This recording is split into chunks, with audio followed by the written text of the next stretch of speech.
ब्रजभूमि में एक जंगल के पास एक गांव बसा हुआ था। जंगल के किनारे की एक टूटी फूटी झोपड़ी में एक 7 साल की बच्ची अपनी दादी माँ के साथ रहा करती थी, जिसका नाम दादी माँ ने बड़े प्यार से चंदा रखा हुआ था।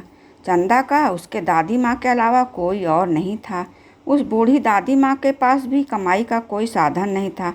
वह जंगल जाती और लकड़ियाँ बीनकर उन्हें बेचती और जो भी उससे मिलता उसी से वह अपना गुजारा चल। चंदा अपनी दादी माँ के साथ बहुत खुश रहती, लेकिन एक बात वह बहुत दुखी करती कि उसका कोई अपना भाई या बहन नहीं थे। गांव के बच्चे उसे इस बात के लिए बहुत चिढ़ाते थे, उसे अपने साथ खेलने भी नहीं देते थे। वह बात से वह बहुत दुखी रहती थी। बहुत बार वह अपनी दादी माँ से पूछती कि उसका कोई भाई क्यों नहीं है। तब उसकी दादी माँ ने बड़े प्रेम से बोला, कौन कहता है तेरा कोई भाई नहीं है? वह है ना कृष्णा, कन्हैया, वही तेरा भाई है। ऐसा बोलकर दादी माँ लड्डू गोपाल की ओर इशारा कर देती है। लड्डू गोपाल चंदा की झोपड़ी में एक पुरानी सी किंतु बहुत ही सुंदर लड्डू गोपाल की प्रतिमा थी। चंदा की दादी माँ उसकी बड़े मन भाव से सेवा किया करती और बहुत ही प्रेम से जो रूखा सूखा उनके पास होता उसका भोग लगाती। चंदा भी भोलेपन में लड्डू गोपाल को ही अपना भाई मानने लगी और जब वह दुखी होती तो लड्डू गोपाल के सामने बैठकर उनसे बात करने लगती और उसकी, भाई तुम मेरे साथ खेलने क्यों नहीं आते हो? सब बच्चे मुझे चिढ़ाते हैं, तुम मुझसे रूठ गए हो क्या? जो एक बार भी घर नहीं आते हो? मैंने तो तुमको कभी देखा भी नहीं। अपनी बाल कल्पनाओं में खोई चंदा लड्डू गोपाल से अपने मन का सारा दुख कह देती। चंदा का मन निश्चल था, वह अपने भाई को पुकारती थी। उसके प्रेम के आगे भगवान भी नतमस्तक हो जाते थे, किंतु उन्होंने कभी कोई जवाब नहीं दिया। एक दिन चंदा ने अपनी दादी माँ से पूछा, दादी माँ, मेरा भाई घर क्यों नहीं आते? वह कहाँ रहता है? तब दादी माँ उसको टालने के लिए कहा, तेरा भाई जंगल में रहता है, एक दिन वह ज़रूर आएगा। तब चंदा ने पूछा, क्या उसको जंगल में डर नहीं लगता है? वह जंगल में क्यों रहता है दादी माँ? तब दादी माँ ने उत्तर दिया, वह किसी से नहीं डरता है, उसको गांव में अच्छा नहीं लगता, ना इसलिए वह जंगल में रहता है। धीरे धीरे रक्षाबंधन का दिन पास में आने लगा। गांव में सभी लड़कियों ने अपने भाइयों के लिए राखी खरीदी। वह चंदा को चिढ़ाने लगी कि तेरा तो कोई भाई नहीं है, तू किसे राखी बांधेगी? चंदा को बड़ा बुरा लगता है। अब चंदा का सब्र टूट गया। वह घर जाकर ज़ोर ज़ोर से रोने लगी। दादी माँ के पूछने पर उसने सारी बात बताई। तब उसकी दादी माँ ने उसे प्यार से समझाया कि बेटी तू रो मत, तेरा भाई ज़रूर आएगा। लेकिन चंदा का रोना नहीं रुका। वह लड्डू गोपाल के प्रतिमा के पास जाकर उनसे लिपट कर रोने लगी और बोली, भाई तुम क्यों नहीं आते? सब भाई अपने बहन से राखी बंधवाते हैं। उधर गोविंद था चंदा के चेष्टाओं के साक्षी बन रहे थे। रोते रोते चंदा को याद आया कि दादी माँ ने कहा था कि भाई जंगल में रहता है। बस पर क्या था, दादी माँ को बिना बताए नंगे पाँव ही दौड़ पड़ी और बरसाने मन में ठान लिया था कि आज वह अपने भाई को लेकर ही आएगी। जंगल की कांटों राहों पर मासूम दौड़ी जा रही थी। श्री कृष्ण उसकी साक्षी बन रहे थे। तभी श्री कृष्ण पीड़ा से कराह उठे और उसके पांव से भी रक्त बह निकला। आखिर हो भी क्यों ना, श्री हरि का कोई भक्त पीड़ा में हो और वो भगवान का पीड़ा में हो, ऐसा कैसे संभव है? जंगल में नन्ही चंदा के पांव में कांटा लगा तो भगवान भी पीड़ा से कराह उठे। उधर चंदा भी दर्द से भी रक्त बह रहा था और वह वहीं बैठकर रोने लगी। तभी भगवान ने अपने पाँव में भी उसी स्थान पर हाथ फेरा जहाँ कांटा लगा था। पलक झपकते ही चंदा के पाँव से रक्त बहना बंद हो गया और दर्द भी कम हो रहा और वह जंगल की ओर फिर से दौड़ने लगी। इस बार उसका पाँव कांटों से छलनी हो गया, लेकिन वह नन्ही बस्ती दौड़ती रही। उसको अपने भाई के पास जाना था।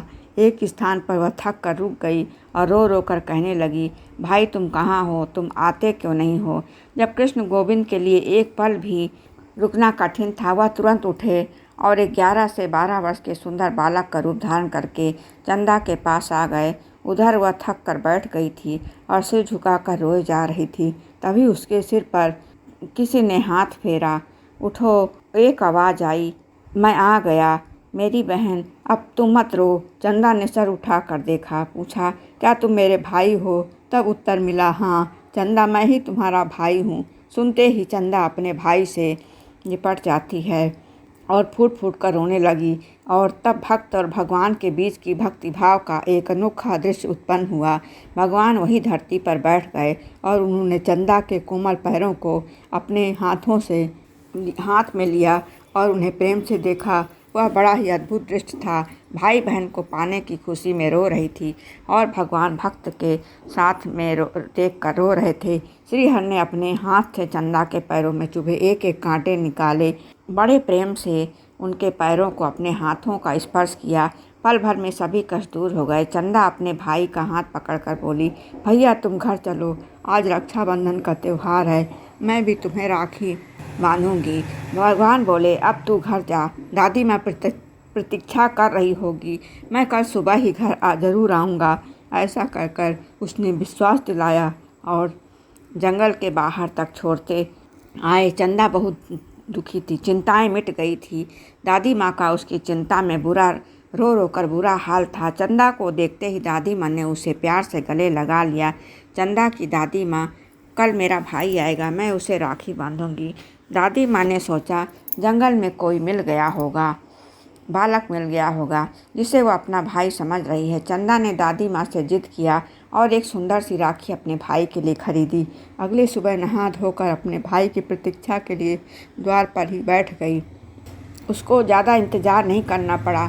थोड़ी देर में वह बालक सामने से आता हुआ दिखाई दिया। उसको देखते ही चंदा प्रसन्नता से चीख उठी, दादी माँ, भाई आ गया। वह दौड़कर भाई के पास पहुँच गई। उसका हाथ पकड़कर उसको घर ले आई। चंदा ने भाई को तिलक किया, उसकी आरती उतारी, उसे राखी बांधी। सुंदर राखी देखकर भाई बहुत प्रसन्न था। भाई के रूप में भगवान उसको प्रेम को देखकर विभोर हो उठे। अब भाई ने अपने साथ लाए हुए झोलों को देखा तो उसमें खुशियों का अंबार था। सुंदर कपड़े, मिठाई, खिलौने और बहुत कुछ। चंदा को मानो पंख लग गए हों।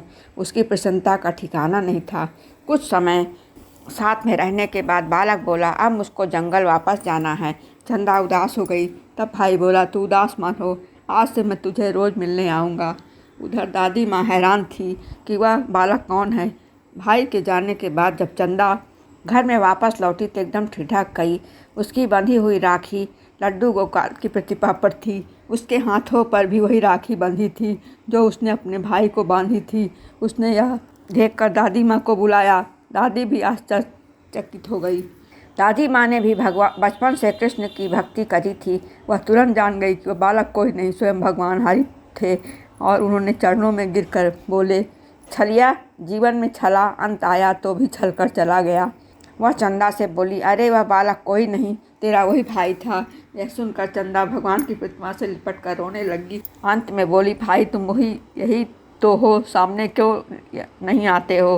दादी और पोती का निर्मल प्रेम ऐसा था कि भगवान फिर से प्रकट हो गए और बोले, चंदा, हाँ मैं ही तुम्हारा भाई हूँ। तुमने मुझको पुकारा तो मुझे आना पड़ा और मैं कैसे नहीं आता। जो लोग ढोंग दिखावा पाखंड रचते हैं, मैं उनसे बहुत दूर रहता हूँ, किंतु जब कोई सच्चा भक्त मुझे प्रेम से पुकारता है तो मुझे आना ही पड़ता है। भगवान और भक्त की प्रेम लीला चल रही थी। दादी भी तो भगवान में लीन हो चुकी थी और उसके बाद चंदा और उसकी दादी माँ को गांव में किसी ने नहीं देखा। कोई नहीं जान पाया आखिर दादी पोती कहाँ चले गए। प्रभु की लीला प्रभु ही जाने। जय भगवान, जय भोलेनाथ। यह धार्मिक कहानी अगर आपको पसंद आई हो तो हमारा चैनल लाइक और सब्सक्राइब कीजिए। धन्यवाद। प्रभु की कृपा सब पे बरसती रहे।